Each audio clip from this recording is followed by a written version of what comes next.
UPSC CSC crack करने के बाद कौन सी पोस्ट मिलती है?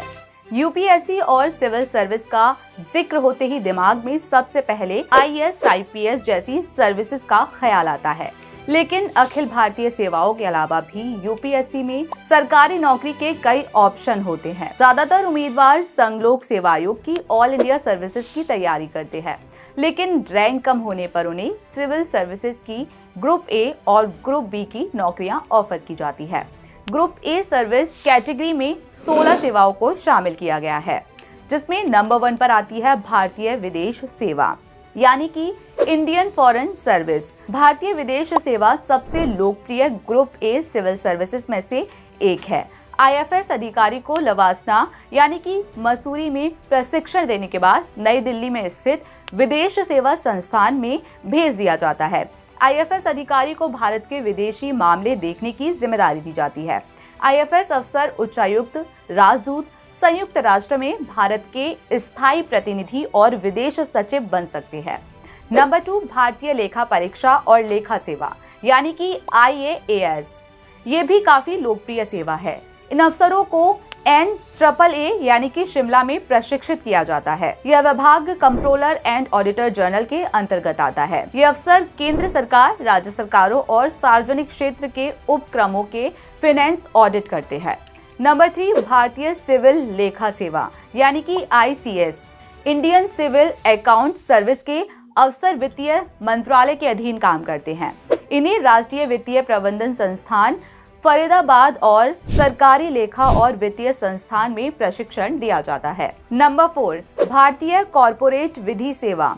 Indian corporate law service corporate मामलों के मंत्रालय के तहत काम करती है। इन अफसरों को भारतीय कॉर्पोरेट क्षेत्र को नियंत्रित करने की जिम्मेदारी दी जाती है। इनको भारतीय कॉर्पोरेट मामलों के संस्थान के मानेसर परिसर में स्थित ICLS एकेडमी में ट्रेनिंग दी जाती है। नंबर 5, भारतीय रक्षा लेखा सेवा। इंडियन डिफेंस अकाउंट सर्विस रक्षा मंत्रालय के अंतर्गत काम करती है। इस विभाग के अधिकारी को नई दिल्ली और पुणे में प्रशिक्षित किया जाता है।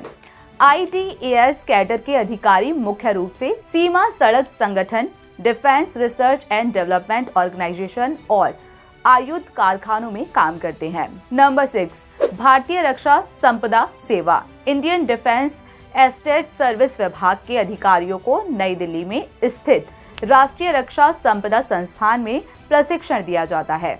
इस सेवा का प्राथमिक उद्देश्य रक्षा प्रतिष्ठान से संबंधित छावनियों और जमीन को मैनेज करना होता है। नंबर 7, भारतीय सूचना सेवा। इंडियन इंफॉर्मेशन सर्विस के अधिकारियों को भारत सरकार के मीडिया विंग के साथ मैनेजमेंट की जिम्मेदारी दी जाती है।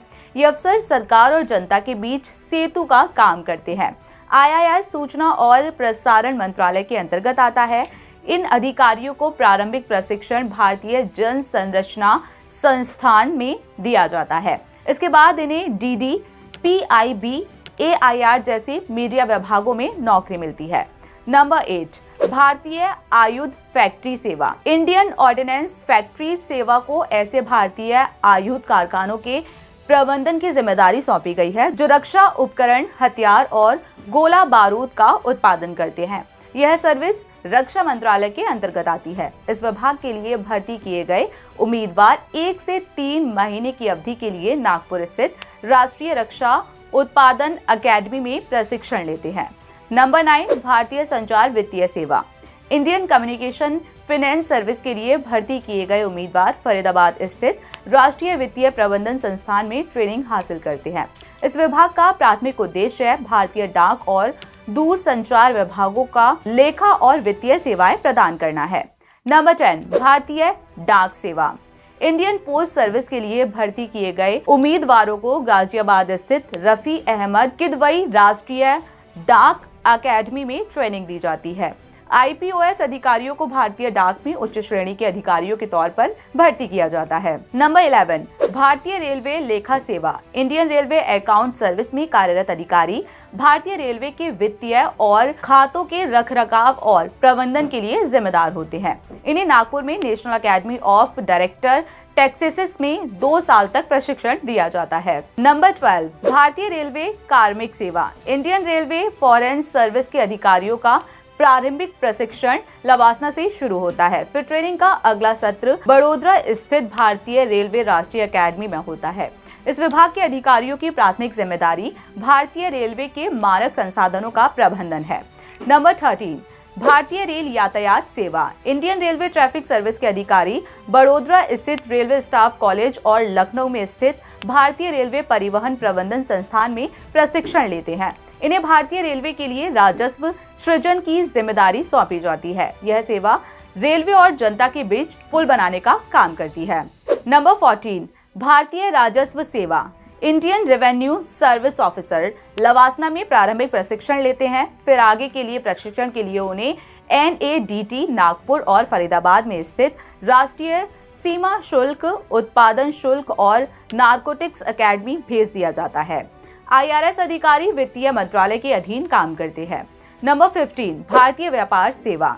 इंडियन ट्रेड सर्विस के तहत भर्ती किए गए उम्मीदवारों को नई दिल्ली में स्थित भारतीय विदेश व्यापार संस्थान में प्रशिक्षण दिया जाता है।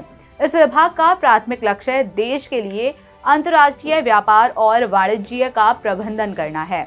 यह कैडर वाणिज्य मंत्रालय के अंतर्गत आता है और इसका नेतृत्व विदेश व्यापार महानिदेशालय करता है। नंबर 16, रेलवे सुरक्षा बल। रेलवे प्रोटेक्शन फोर्स का मुख्य उद्देश्य भारतीय रेल यात्रियों को पूरी सुरक्षा प्रदान करना और भारतीय रेलवे की संपत्ति की रक्षा करना है। यह सेवा रेल मंत्रालय के अंतर्गत आती है। यह एक अर्धसैनिक बल है। इसमें भर्ती किए गए उम्मीदवारों को लखनऊ स्थित जगजीवन राम रेलवे सुरक्षा बल अकेडमी में ट्रेनिंग दी जाती है। तो दोस्तों, ये थे वे पोस्ट जो कम रैंक होने पर एस्पिरेंट्स को दी जाती हैं। तो दोस्तों, आज के इस वीडियो में इतना ही। फिर होगी आपसे मुलाकात एक नए वीडियो और एक नए टॉपिक के साथ।